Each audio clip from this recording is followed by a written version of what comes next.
안녕하세요. 반갑습니다. 더 그래머러스 편입문법의 저자 강민영이에요. 자, 이번에부터 여러분들과 함께 인강으로 만나게 됐는데, 일단 저에 대해서 설명을 잠깐 드리면 더 그래머러스 편입문법이라고 이 책의 저자예요. 이 책이 처음 출간되었을 때 편입계에서 엄청난 반향을 일으켰어요. 여러분들도 보면은 알겠지만 굉장히 많은 것들이 여기에 들어가 있고, 여러분들에게 꼭 필요한 것들만 들어가 있기 때문에 보면서 굉장히 많은 것들을 얻어낼 수 있을 거예요. 저랑 같이 가면 반드시 여러분들 합격할 수 있기 때문에 믿고 따라와 주시면 됩니다. 일단 제 소개는 여기까지 하고요. 커리큘럼에 대해서 잠깐 설명드릴게요.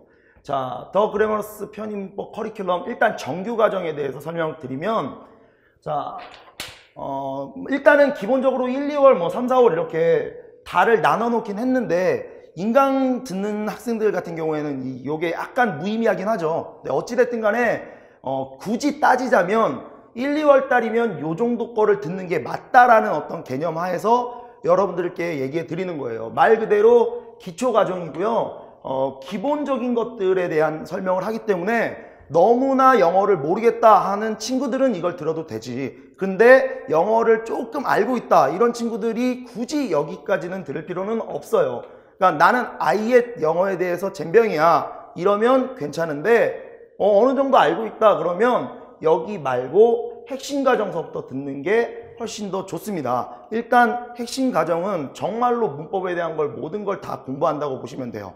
그 문법에 대한 이론을 공부하면서 문제풀이를 전혀 안 하는 건 아니고 이 안에서 문제풀이까지 같이 조금 들어갈 거예요. 그렇기 때문에 이론만 공부하고 문제 적용이 안 되는 조금 약간 루즈한 어떤 방식의 어떤 강의가 아니기 때문에 여러분들 공부하면서 문제에 대한 적용력도 한꺼번에 같이 기를 수 있다라고 생각해 주시면 돼요.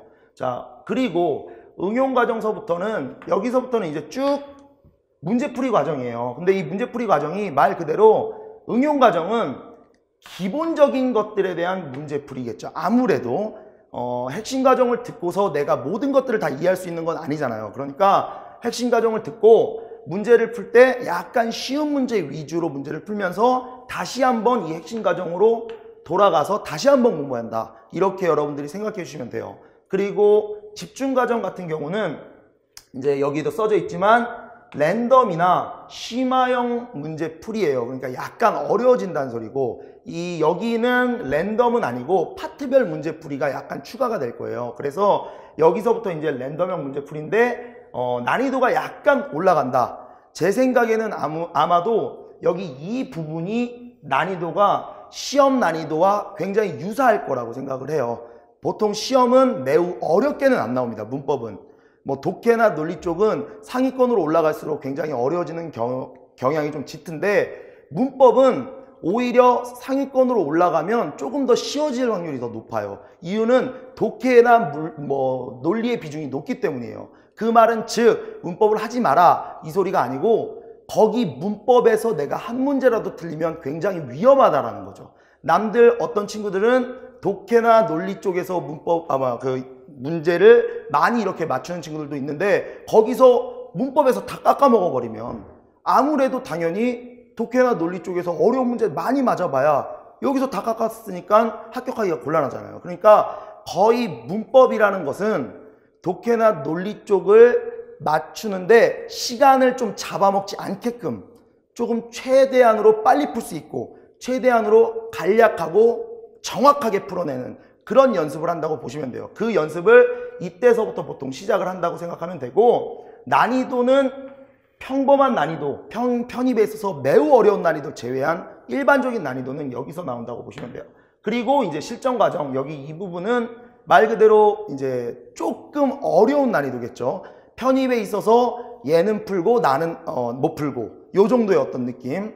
그러니까 내가 이걸 맞춰줘야 아무래도 경쟁력이 좀 생기는 거예요. 어차피 독해 쪽은 너무 어려워져 버리면 맞히는 사람들이 별로 없어요.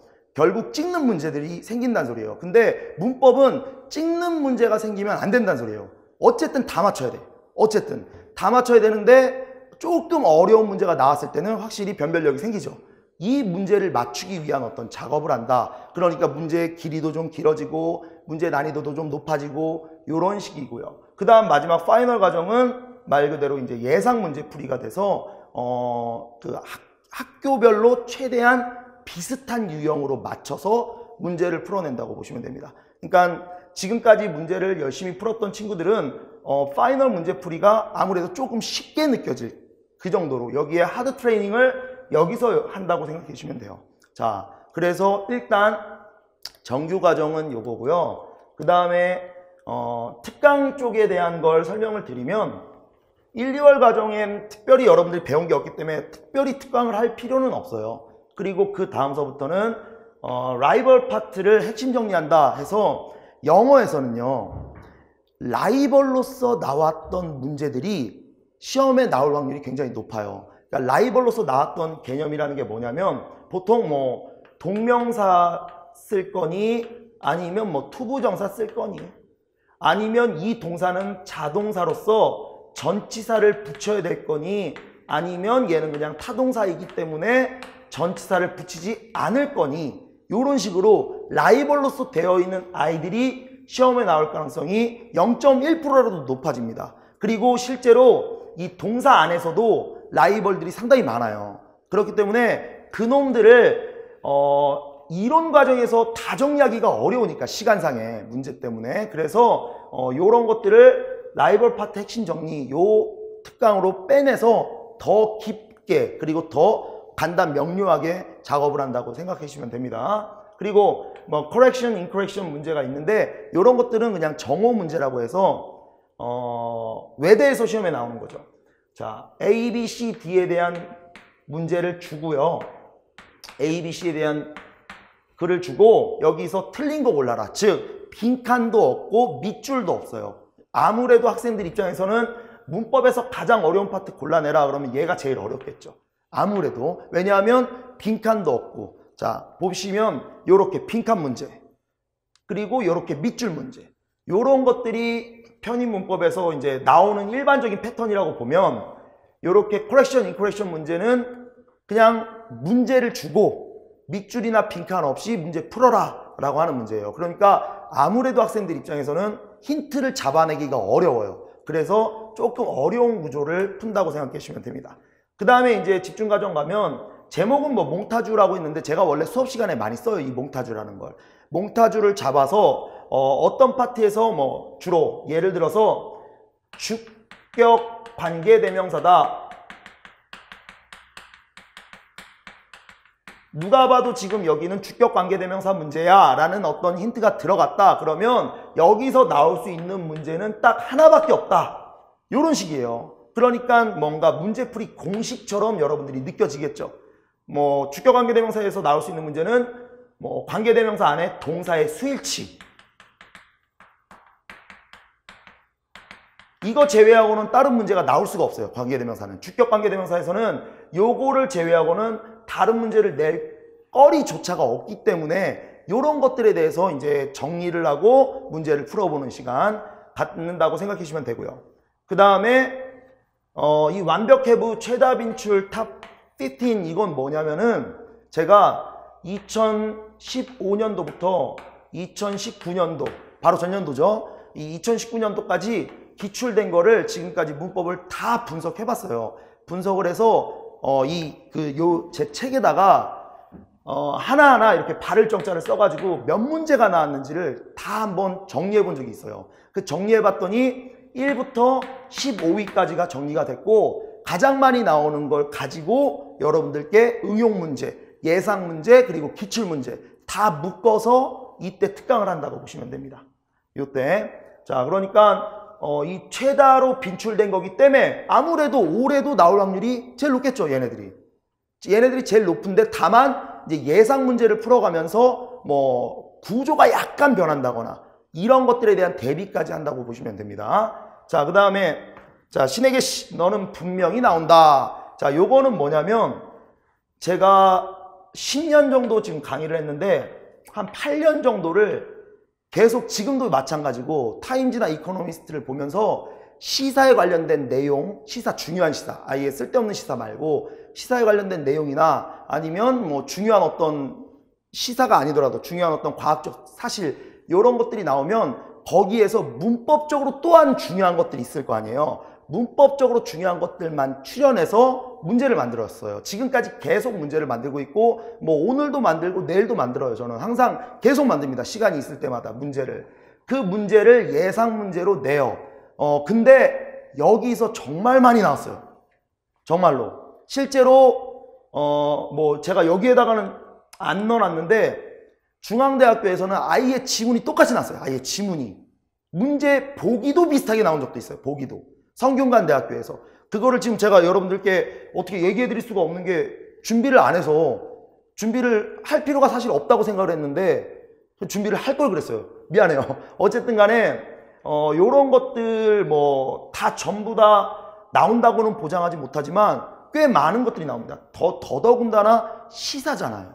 시사니까 제가 시사에 대한 내용을 설명을 안 할 리가 없죠. 그럼 당연한 얘기지만 시사에 대한 내용도 알게 되고 배경 지식도 쌓고 예상 문제도 풀고 그리고 당연히 뭐 시험 문제 타임지나 이코노미스트에서 많이 나오는 거 알고 있죠? 뭐 독해에서도 많이 나오고 문법에서도 많이 나오고 논리에서도 나올 수 있고요. 얼마든지. 그러니까 적중을 상당히 많이 했던 파트다. 그리고 아마도 잘 이거는 선생님들이 안 해요. 왜냐하면 너무 귀찮아요, 솔직히.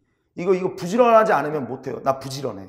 엄청 부지런합니다. 그래서 이거는 부지런하지 않거나 또는 선생님 중에서 간혹 약간의 실력이 떨어지는 선생님들은 문제 자체를 못 만들어요. 문제에 오류가 생기기 때문에. 믿고 오시면 됩니다. 믿고 오시면 이건 반드시 여러분들에게 전달이 될 거예요. 그리고 많은 것들을 여기서 얻어낼 수가 있을 겁니다. 그래서 어쨌든 간에 뭐 어떻게 하다 보니까 여기에 엄청나게 많은 어떤 강점이 생겼는데 다 중요해요. 다 중요한 거고 당연히 이 책을 제가 만들었듯이 책 만드는 데는 도사예요. 도사. 그러니까 뭐 당연히 유인물이나 이런 것들도 퀄리티가 엄청나게 좋겠죠. 그러니까 여러분들은 그냥 믿고 따라오시면 됩니다. 저만. 자, 그러면 일단 커리큘럼에 대한 설명은 끝났고 그럼 이제 문법에 대한 이 선생은 강의를 대체 어떻게 하는 거냐 이런 것들에 대해서 좀 얘기를 해드리면 편의문법은요 여러 가지 패턴이 있어요. 여러 가지 패턴들 중에 일단 두 개만 좀 먼저 얘기를 드릴게요. 하나는 뭐냐면 아까도 얘기했지만 편의문법은 매우 어렵지 않습니다. 그 매우 어렵지 않다라는 말 안에 뭐가 있냐면 너의 성실도를 봐요. 너의 성실도를 본다는 말이 무슨 말이냐면 암기형 문제가 출제가 매우 많이 돼요. 암기형 문제가 출제가 많이 된다는 건 곧 얼마나 성실하냐를 물어보는 거겠죠. 그죠? 그러니까 암기형 문제는 영어 실력과는 사실상 별개의 것이라고 보시면 됩니다. 그냥 외우면 맞출 수 있는 문제예요. 외우면. 일례로 뭐 아까도 살짝 얘기했지만 자동사 뒤에 목적어를 만약에 갖고 오고 싶다. 그럼 이 자리에는 분명히 전치사를 써야 돼요. 이때 이 전치사를 in을 쓸 거야, about을 쓸 거야, 뭐 to를 쓸 거니, 뭘 쓸 거야, 이런 식의 문제라든지 아니면 뭐 어디에 대해 전념하다. 이거 상당히 자주 나왔던 건데 be devoted라는 동사가 있어요. 어디에 전념하다. 이때 여기도 마찬가지로 to라는 전치사가 붙을 건데 요 뒤에 동사 원형을 쓸래, ing를 쓸래. 요거는요 이미 최근 5년 안에 3번의 시험이 나왔습니다. 물론 얘만 나온 게 아니라 얘 동의어 뭐 dedicated 이런 것들도 나왔지만 어쨌든 간에 같은 맥락의 것 이런 것들이 나온다고 보시면 돼요. 자, 어쨌든 이런 식의 것들은 사실상 영어 실력과는 별로 크게 상관이 없죠. 물론 아예 영어가 안 되는 친구들은 못 풀죠. 당연히 문장 구조를 볼 줄 알아야겠죠. 근데 문장 구조를 볼 줄 아는 친구들에게 있어서 이 암기형 문제는 영어 실력은 아니에요. 즉 여러분들이 저를 이길 수도 있는 파트 중에 하나입니다. 제가 만약에 게을러서 이 부분을 안 외웠어요. 근데 여러분은 그 부분을 많이 외웠단 말이야. 그럼 그 부분에 대해서 시험이 나오면 제가 풀 수가 없죠. 외우질 않았는데. 그죠? 그러니까 이 시험 문제가 지금 2019학년도 숙명여대에서 나왔던 시험 문제인데 많이 나와요. 자, 뭐냐? 여기 이런 거 다 봐. 일단은 해석해보면 사람들은요, 배울 수가 없어. 뭐를 어떠한 방법에 대해서 배울 수가 없다. 뭐 알 수가 없다. 이런 느낌이겠죠. 뭐를 하우절 뒤에 보면 their neighbors에서 그들의 이웃들이 God, 어떠한 신 따위를 숭배한대요. 이랬을 때 신을 숭배하다 할 때는 이 worship이라는 동사는 타동사로서 전치사를 안 씁니다. 끝! 이 문제는 생각할 이유가 없는 거야. 당연한 얘기지만 누가 이거를 생각하고 풀어? 그냥 worship 목적어 이걸 외운 사람만 맞출 수 있는 거지. 근데 생각보다 이 문제가 이러한 유형의 문제가 너무 많이 나와요. 너무 많이. 제가 뭐 비율을 따지진 않았지만 심적인 비율로 보면 이렇게 그냥 단순 암기로서 풀 수 있는 문제가 20에서 30%의 문제는 나오지 않나. 심적인 느낌으로 뭐 세보진 않았습니다. 어쨌든 간에 20에서 30%의 문제가 나온다는 건 적은 비율이 아니죠. 문제 유형이 얼마나 많은데. 그죠? 그러니까 당연히 이거는 만에 하나 제가 못 외웠다면 여러분들은 맞고 저는 틀리는. 그럼 당연히 여러분들이 합격하면 되겠네요. 축하드려요. 오케이? 여러분들은 분명히 합격할 수 있습니다. 다만 성실해야 된다. 성실. 자, 인강이라고 해서 옆에 뭐 핸드폰 켜놓고 뭐 옆에 거울 같은 거 놓고 그리고 인강 보고 있어. 그럼 인강 보다가 당연히 사람이 거울에 눈이 가죠. 특히 이쁜 여자친구들 또는 잘생긴 남자친구들 아무래도 자기 얼굴 더 보고 싶을 거 아니야. 더 보세요. 그러는 순간 내년이 여러분들을 기다리고 있을 거야. 절대 그러면 안 됩니다. 인강이라고 해서 여러분들 좀 마음을 좀 편하게 먹는다거나 그러는 순간 게임은 오버되는 거야. 이런 문제는 못 풀죠. 한자라도 더 해야지 공부를. 오케이? 자, 그 다음 또 하나의 유형이 뭐냐면 이번에는 2019년도 한양대 문제인데 문장의 구성 성분을 분석해서 푸는 문제예요. 이 문장의 구성 성분을 분석하는, 그러니까 이거는 아무래도 문의 구성이라고 이제 저는 문의 구성에 관련된 문제다라고 얘기를 하긴 하는데 이런 문제들은 아무래도 실력이 좀 필요하네요. 공부를 그래도 꾸준히 해왔던 친구들이 조금 더 잘 맞을 수 있는 문제다. 자, 한번 가볼게요. 어렵진 않습니다. 문법이 뭐 한양대라 그래서 매우 어렵거나 그러진 않아요. 길 수는 있어. 길 수는 있어요. 근데 다만 긴 게 어려운 건 아니에요. 절대. 독해가 길다고 해서 어려운 건 아니잖아요. 그죠? 말을 복잡하게 해야 어려운 거고. 자, 문법은 말을 복잡하게 하기가 뭐 그렇게 복잡하게 해봐야 중요 부분은 여기니까 여기 아무리 복잡하게 해봐야 중요하지 않거든요. 그러니까 그렇게 어렵지 않다. 쫄지 마라. 자, 가보겠습니다. 누가 봐도 지금 여기에 일단 뭐 부사니까 제끼고요. 여긴 지금 명사로 나와 있고 has grown 이 동사네요. 누가 봐도 이 since도 부사니까 여러분들 신경 쓸 필요가 없습니다. 그러면 has grown이 동사. 그러면 일단은 여기 자리는 주어인가? 라는 의심이 들겠죠. 근데 문제는 뭐야? 여길 물어보고 있네. 여길 물어보고 있으니까 섣불리 얘를 주어라고 처리하면 안 되겠죠. 그리고 나서 A번부터 보니까 beginning, 동명사가 나왔네요. 2번을 보니까 WH로 시작하는 어떤 절의 구조가 나왔어. 그럼 나머지 것들 일단 됐고 아마도 여기서부터 여기까지가 전체 주어이지 않을까? 라는 어떤 의심이 좀 들 것 같아요. 1, 2번을 보자마자. 그러면 여기서부터 여기까지가 실제 주어가 아닐 수도 있지만 주어일 수도 있기 때문에 하나씩 넣어볼게요. 자, 그럼 어쨌든 간에 주어라고 가정했을 때 이 자리는 명사가 들어가야 되는 자리. 최종적으로 여기 전체가. 자, 그럴 때 우리 머릿속에 하나 스치는 게 있을 것 같아요. 뭐냐? 명사의 종류. 명사류라고 하는. 영어에서 명사의 종류는 최종 5가지밖에 없습니다. 크게. 그게 뭐냐? 명사죠. 그리고 대명사죠. 그 다음에 동명사. 그 다음 to 부정사. 마지막이 접속사, 주어, 동사. 자, 요때 요 접속사, 주어, 동사를 문법 용어로 얘기하면 명사절이 되겠고요. 요 명사절을 다시 한번 나누면 4개예요. 뭐냐면 대절. that 주어 동사. 들어봤죠, 여러분들 분명히? 그 다음에 WH로 시작하는 주어 동사가 있어요. 그게 뭐야? 뭐 what절이나 뭐 when절이나 where절 이런 것들. 세 번째, if나 whether라고 하는 절이 있어요. if, whether. 주어 동사. 마지막으로 WH에다가 똑같은데 구조는 똑같은데 여기 뒤에다가 ever를 붙이는 경우가 있습니다.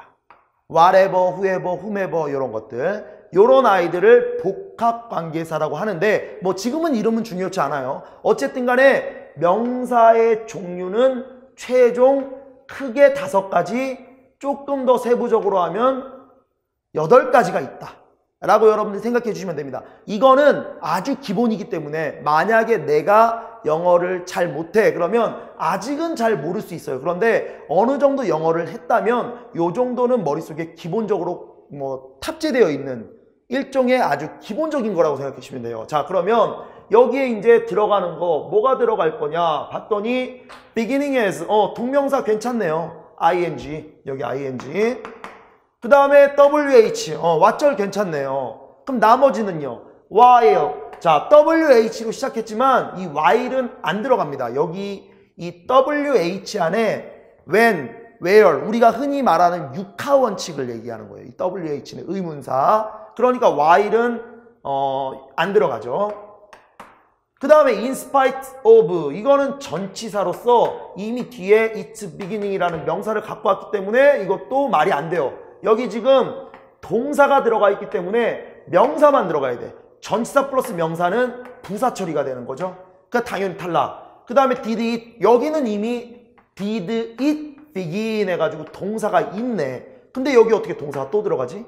그러니까 당연히 4번도 안 된다. 그러면 당연히 1번과 2번 중에 하나겠네요. 이렇게까지 왔으면 최종적으로는 무슨 싸움? 해석 싸움입니다. 지금 보면 주로 정부의 조달자란 뜻이에요. 조달업체 또는 조달자. 정부의 조달자로서 시작하는 것. 동명사. 시작하는 것. 요 말은 동사에다가 ing를 붙였기 때문에 행위에 대한 얘기예요. 행위. 즉 시작하는 것이라고 해석은 했지만 우리는 마음속에 시작하는 행위라고 생각을 해야 돼. 그러니까 처음에 우선 주로 정부의 조달업체로서 시작하는 요 행위는 점차적으로 자랐대요. 어떻게? 거대한 대기업으로 자랐대. 행위가 거대한 대기업으로 자랐다? 말 안 되죠, 당연히. 그러니까 이건 해석상 틀렸구나. 그럼 마지막으로 이제 2번 what절. 이 what절도 것이라고 해석되는데 다시 한번 말씀드리지만 동명사도 뭐뭐 하는 것, what절도 뭐뭐 하는 것이라고 해석은 하지만 이 동명사는 행위예요. 정부의 조달업체로서 시작하는 행위는 거대한 대기업이 되었다. 말 안 되죠. 그러니까 당연히 뭐 것이니까 뭐야? 정부의 조달업체로서 시작된 것이 거대한 대기업이 되었다. 여기서 것이라는 건 일종의 사업체를 말하는 거니까. 정부의 뭐 조달업체로서 시작했던 것이 거대한 대기업이 되었다. 이 consisting서부터는 사실 중요하지가 않네요. 구조만 봤을 때. 자, 어찌됐든 간에 이렇게 해서 답을 2번으로 찍는 이런 식의 문제들도 있다. 문장 구조를 이해하고 문장 구성 성분을 암기한 상태에서 집어넣어서 맞히는 문제들. 이런 문제 말고도 더 여러 가지 문법 문제가 있죠. 그런데 그런 것들을 지금 다 설명해 드릴 수는 없으니까 일단은 여기까지만 하고 인강을 듣든 형강을 듣든 제일 중요한 건 여러분들 자세예요. 자세. 자세가 굉장히 중요하니까 형강에서는 선생님이 앞에 있기 때문에 특별히 어떤 이상한 행동을 잘 안 하는데 인강은 아무래도 감시자가 없어요. 그 감시자 역할을 해주는 사람이 아무도 없기 때문에 여러분들 스스로가 마음을 제대로 먹고 접근해야 돼요. 그렇지 않으면 자꾸 늘어져. 자꾸 재미가 없어지고 자꾸 문제 푸는데 내가 틀려버리니까 신이 안 나요. 우린 신나게 공부해야지. 신나게. 즐기는 자를 이길 수는 없잖아. 그죠? 그러니까 반드시 여러분들이 주변 환경, 인강을 들을 거면 주변 환경, 거울부터 없애세요. 거울. 그리고 컴퓨터는 어쩔 수가 없으니까 냅두되 핸드폰으로 뭔가를 하지 않도록 핸드폰도 잠깐 멀리 치워버리시고, 그리고 바로 뒤에 침대 어깨, 바로 뒤에 침대 있으면 듣다가 바로 누워버려요. 그러니까 바로 뒤에 침대 없도록 여러분들이 좀 방 구조를 개조해서라도 좀 그런 마인드로 공부를 해야 성공하지 않을까 싶습니다. 앞으로 저 따라오시면 절대적으로 실망하지 않을 거예요. 그건 장담해 드릴 수 있고요. 반드시 영어의 도사가 될 수 있게끔 만들어 드리겠습니다. 자, 여기까지 하고 형강이든 인강이든 다음에 만나겠습니다.